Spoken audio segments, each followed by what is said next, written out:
Assalamualaikum warahmatullahi wabarakatuh. Alhamdulillahirabbil alamin, amma ba'du. Kaum muslimin dan muslimat, alhamdulillah hari ini kita mengadakan buka bersama anak-anak yatim. Alhamdulillah dengan izin Allah, mudah-mudahan perjalanan baik dan kami mengucapkan terima kasih dan jazakumullah khairan barakallahu fikum kepada seluruh kaum muslimin yang mendukung akan suksesnya program ini. Assalamualaikum warahmatullahi wabarakatuh.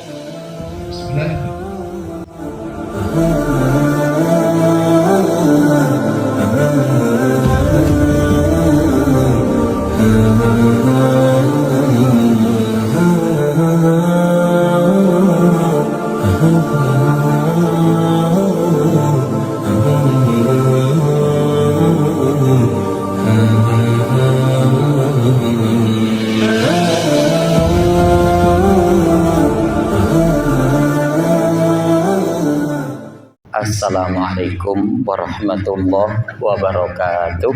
Yang kami hormati Ustaz Wahyudin MAG selaku Ketua Yayasan Pesantren Yatim Darul Aitam Khalid Sarah, dan kepada Bapak Ibu sekalian tamu undangan yang semua kita insya Allah dirahmati Allah Subhanahu wa Ta'ala, dan begitu juga yang kami sayangi, kami banggakan santri-santri yatim.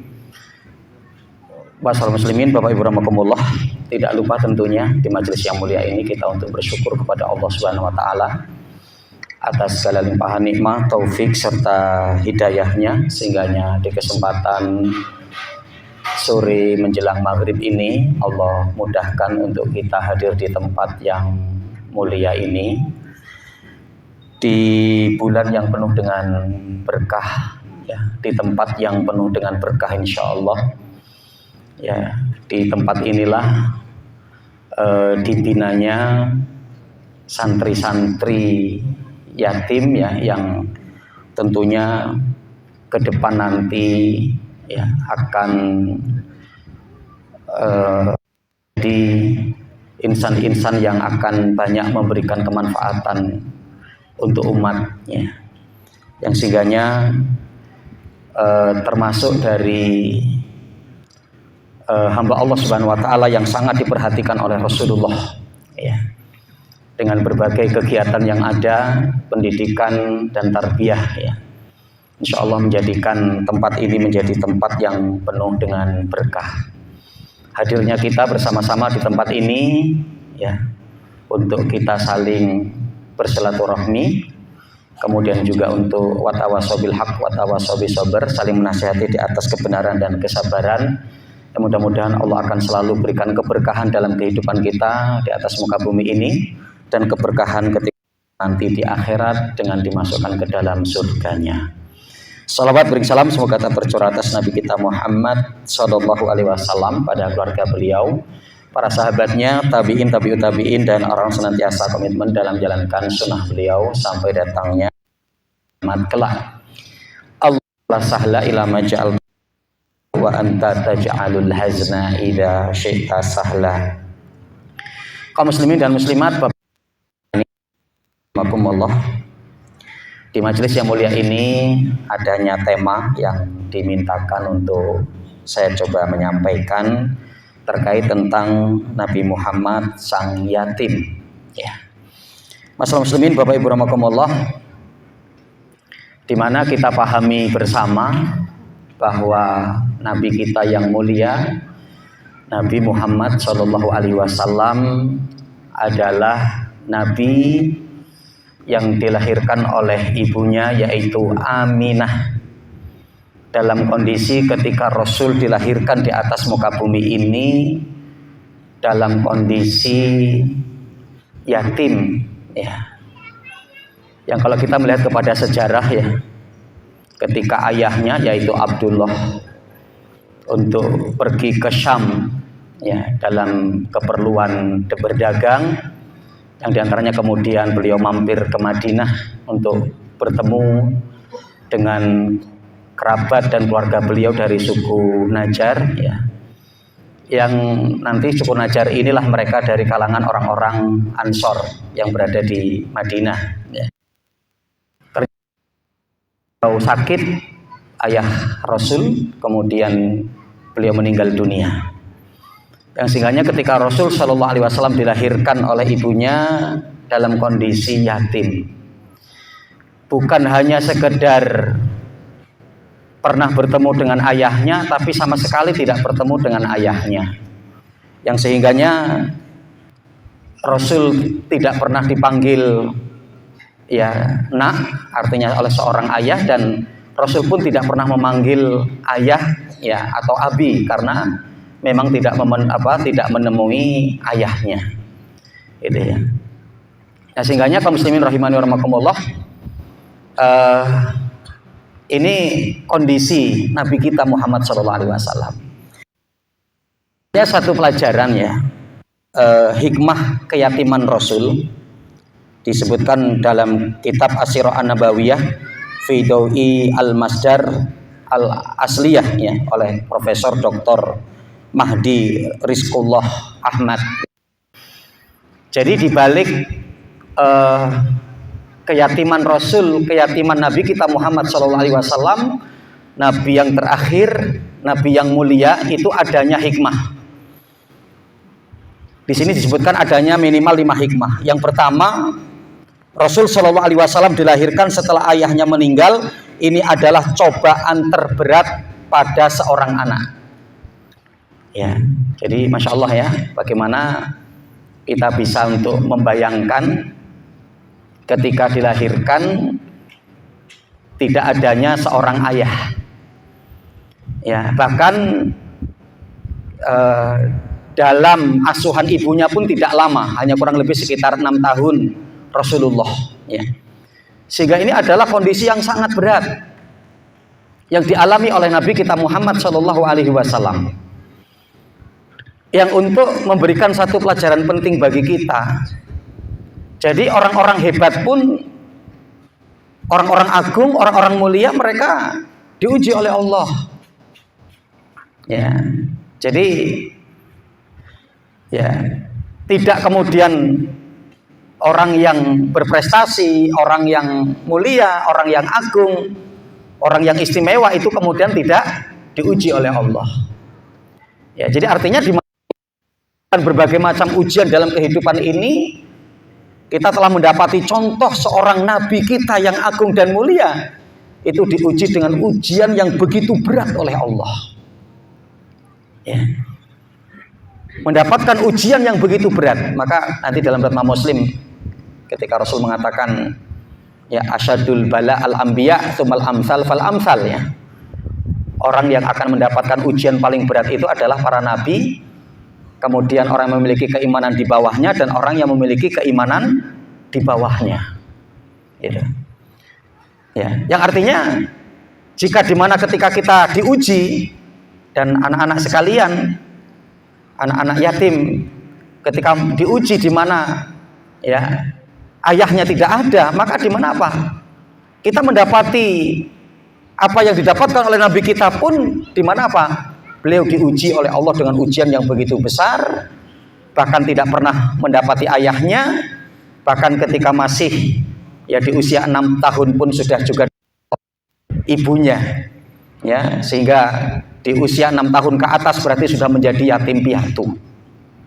Ya.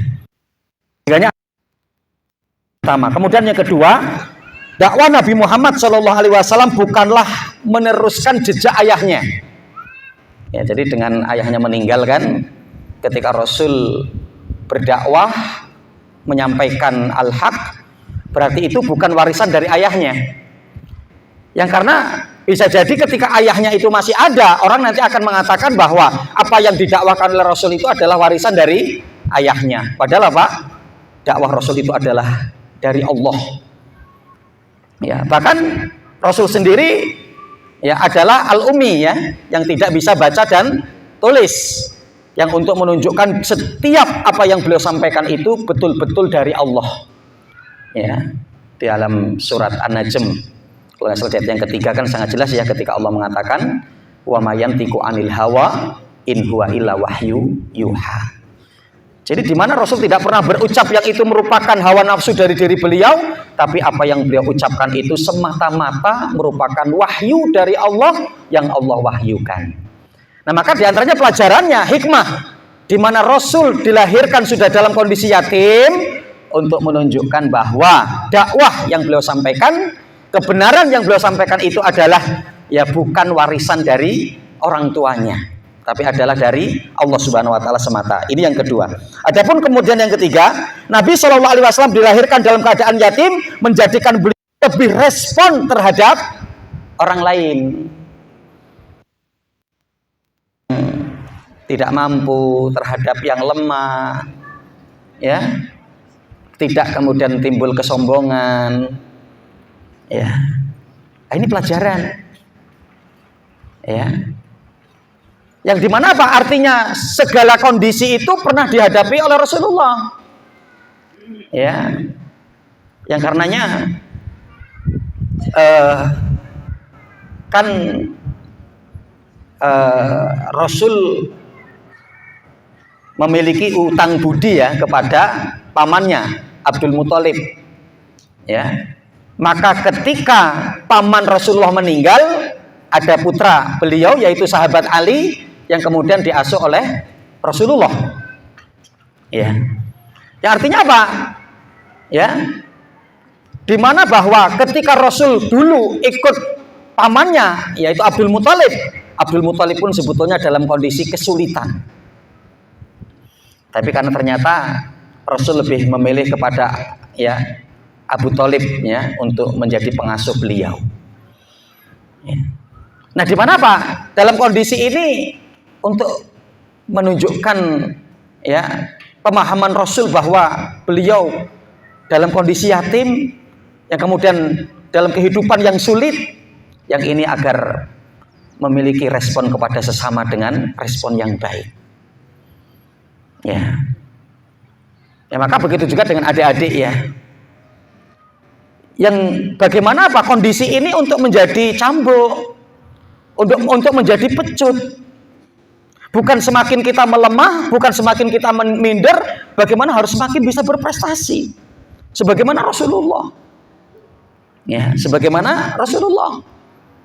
Ya, bahkan ketika adanya orang barat yang menuliskan ya 100 orang berpengaruh dunia itu memosisikan Rasul sebagai orang nomor 1. Ya. Jadi bagaimana antum semua bertekadlah dengan kondisional yang ada sebagaimana Nabi Shallallahu alaihi wasallam untuk respon dengan orang lain, untuk peduli dengan orang lain, begitu juga apa? Bercita-citalah untuk menjadi orang yang sukses ke depan nanti. Ya, untuk menjadi orang sukses. Keadaan yang ada ini bagaimana untuk menjadi pecut, untuk menjadi cambuk, bukan untuk semakin melemahkan kita. Jangan. Ya, apalagi kita betul-betul sudah merasakan. Ya, merasakan jauh dari orang tua. Ya. Merasakan mungkin ya kadang pernah dimusuhi sama teman. Ya, kadang mungkin ya makan harus antri, makan harus adanya. Ya, nah bagaimana ini untuk menjadi cambuk, ini untuk menjadi motivasi agar ke depan nanti bisa menjadi orang hebat. Ya, dan keadaan itu tidak menghalangi sebagaimana Rasulullah menjadi orang hebat, menjadi orang nomor 1. Kan begitu ya, bahkan bukan dituliskan oleh kaum muslimin, tapi dituliskan oleh orang kafir barat. Ya, orang berpengaruh nomor 1 itu adalah Muhammad Rasul Shallallahu alaihi wasallam yang dari lahir dalam kondisi yatim. Ya. Nah, ini yang ketiga. Adapun yang keempat, kehidupan Nabi Shallallahu alaihi wasallam dalam usia balita bersama ibunya tanpa ditemani ayahnya menunjukkan peran seorang ibu dalam mendidik anak. Ya. Nah, jadi artinya ya antum ketika dalam kondisi yatim yang artinya tidak ada ayah tapi masih ada ibu, maka ibu antum adalah ibu yang hebat. Ya. Yang dimana apa? Banyaknya orang-orang sukses itu, ya, bersama dengan ibunya. Nabi Musa bersama ibunya, Nabi Isa bersama ibunya. Kemudian Sufyan Ats-Tsauri bersama ibunya, Imam Asy-Syafi'i bersama ibunya. Ya.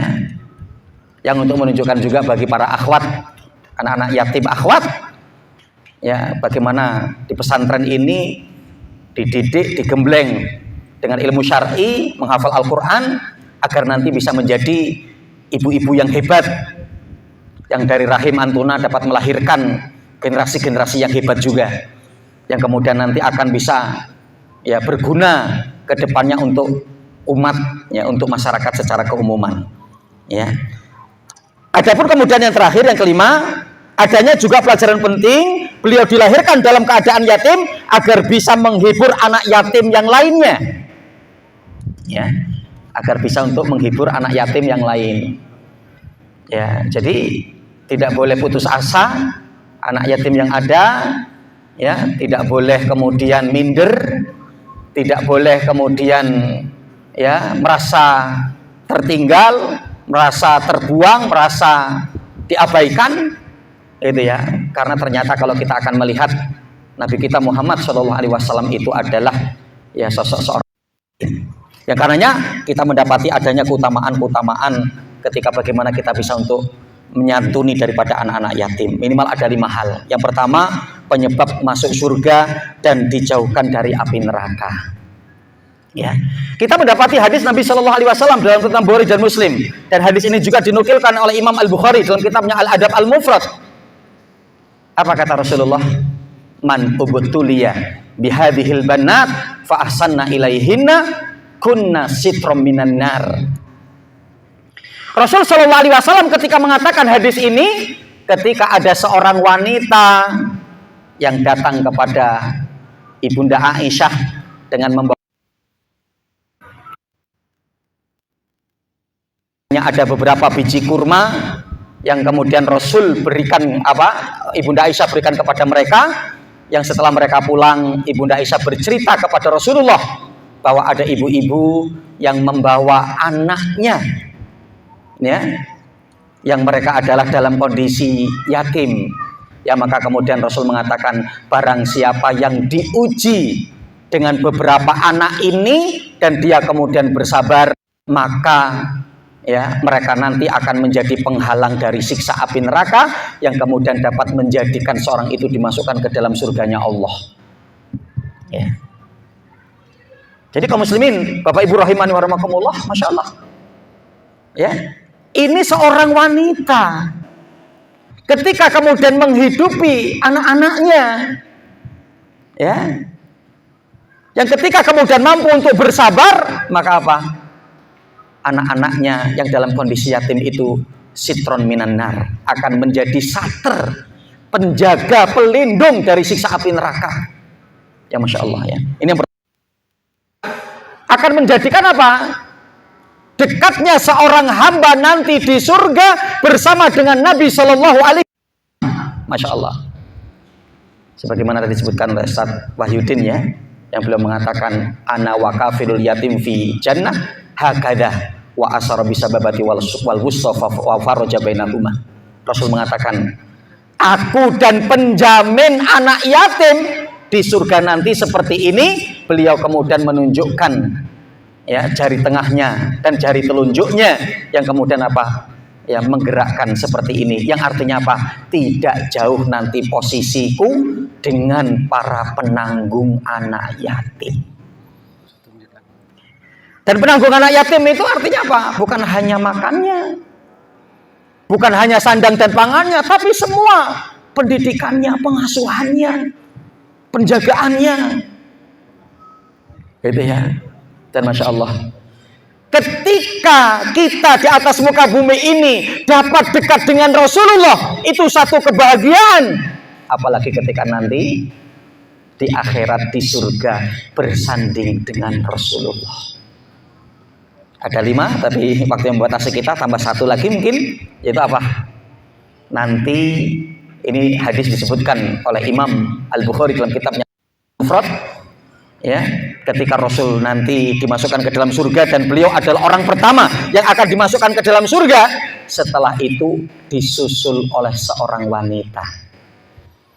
Dan ketika Rasul bertanya, siapa Anda?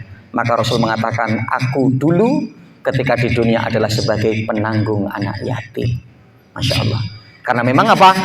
Yang paling baik, penyayang, lembut, dan paling yang bisa bersabar untuk kemudian apa? Mengasuh anak yatim itu adalah seorang wanita. Maka ternyata Masya Allah banyaknya keutamaan dari kalangan para wanita. Yang mendapatkan kesahidan pertama dalam Islam adalah seorang wanita, ya, Sumayyah. Dan ternyata nanti yang akan menyusul Rasul masuk ke surga adalah seorang wanita. Dan kenapa wanita itu kemudian menyusul Rasulullah ke masuk ke dalam surga Allah? Karena dia ketika dulu di dunia mengasuh anak-anak yatim, peduli kepada anak yatim, ya, kemudian untuk memelihara mereka, membesarkan. Jadi ternyata memiliki keutamaan yang sangat luar biasa. Yang karenanya, mari Bapak Ibu rahimakumullah, ayo, ya, karena sebagaimana tadi disampaikan oleh Ustaz Faidun juga bahwa anak yatim ini akan selalu terus ada, yang sehingganya mereka itu adalah apa yang Allah titipkan kepada kita untuk amal soleh dalam rangka kita untuk meraih surganya Allah Subhanahu Wa Taala.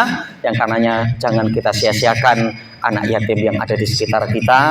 Mari kita tanggung mereka, kita didik mereka, kita asuh mereka, ya, kita openi mereka sehingga kelak nanti mereka akan menjadi orang-orang hebat, penerus amal soleh kita, penerus ibadah kita kepada Allah Subhanahu Wa Taala.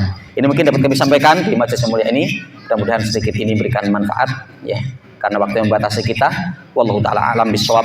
Aku qouli hadza, astaghfirullahaladzim li wa lakum wa lisairil muslimina fi kulli jamil aqtar. Wa billahi taufiq wal hidayah. Wassalamualaikum warahmatullahi wabarakatuh.